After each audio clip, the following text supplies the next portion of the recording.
Hello, this is Stephen Kramer, and today we're going to be showing you how to use MyUniversal to look up a part number, and then from there take that part number and also find out how much that's going to cost.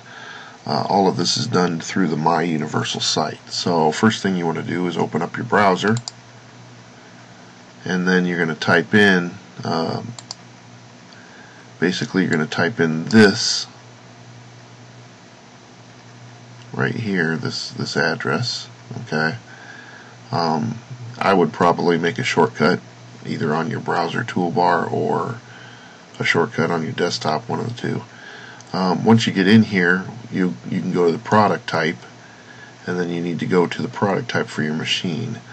If it's a surface mount machine, then you're going to go to platform, and in my case I'm running the 6XX software, so I click on that. Then I can go over to category, where it says hardware. I can select which machine type I've got. In my case, I'm going to be looking up a part for a 4983A. So again, we'll go to hardware, and we'll go down here where it says 4983A. Click on that. Once you do that, you'll get a long list of all the different assemblies in the machine. Some things that you look for can be buried harder. If you can't find them, then of course you can call Universal for help. They can walk you through it. In this case, I'm looking for a cylinder that goes on a nozzle changer. So in my case, I lucked out here. I've got nozzle changers right here. So I'll expand on that. Then it says Genesis HSC, which is the head. And I expand on that, and now I see a list of different parts of the nozzle changer. In this case, I don't want the tray, I actually want the assembly. Alright, and basically I'm going for a 4209. You should be able to see that when you take the part out as to what it is. So once we click on that, we see our assembly drawings. So that's what we're after. We're after the assembly drawings. So now you can see that should look exactly at what your nozzle changer looks like. So now we can go down here, and you can see that it gives you exploded diagrams. Now let me give you a little information on this. These numbers here basically are like item detail. So this is like detail. The top number is the detail, the bottom number how many of that part detail is used on the machine. So you can see there's two of these, that's how many is used. In this case, it's got cylinder that's detail 14, only used once in this assembly. So that's kind of how that works. If you look at the little triangle numbers, that usually has some kind of special, like maybe lubrication, torque, or other type of note that goes with it. Same thing with these things. These actually give you the torque and the lubricant. So what I'm looking for is a cylinder for the top portion, and that would be right here. So if we follow that up, it looks like it's detail 7, only one of them used, and that's per changer. So now I need to find out what part number is linked to detail 7.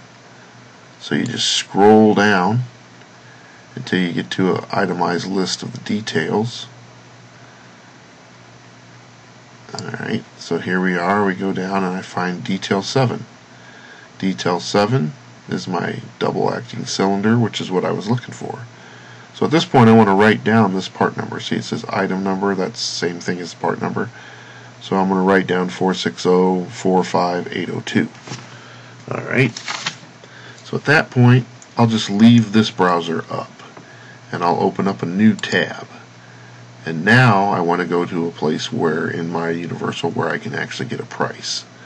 So in this case, I'll click on my other link, and for you the first time you'll have to type in this address.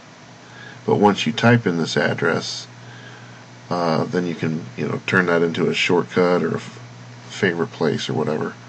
So then you type in your password and your username for MyUniversal, and you log in. and then it brings you to here. At that point, we're going to type in our part number, 46045802, and you can see I've done that already. But alright, so then we'll type in 1 because I want a quantity of 1. Once you can do multiple part numbers. You can type in up to, I don't know, 7 or 8, whatever, and put them all in there, put all your quantities in there. Once you're done, you just click your submit. And after so long, you get a list. So basically, this is the information with a description and part number. I usually copy and paste that entire piece of information to my requisition form. You can also see availability date, so you can see that this is available. It's the 4th, so about 3 days from now. And you can see, double check your quantity and find your price. My price is $74. The other thing to note here is it says more info, so you can click on that and see what happens. In this instance, it's just a note telling us basically that this item cannot be canceled or returned. You can also see notes sometimes telling you a way to save money, like say, hey, if I buy 50, then it knocks the price down. There's just a wider variety, so you might always want to check that more info just to see if it's got anything important for you. So basically, you can just print this out or save it as a PDF and attach it with your requisition and send that on to be ordered by your purchasing guy in the plant. So that's pretty much it.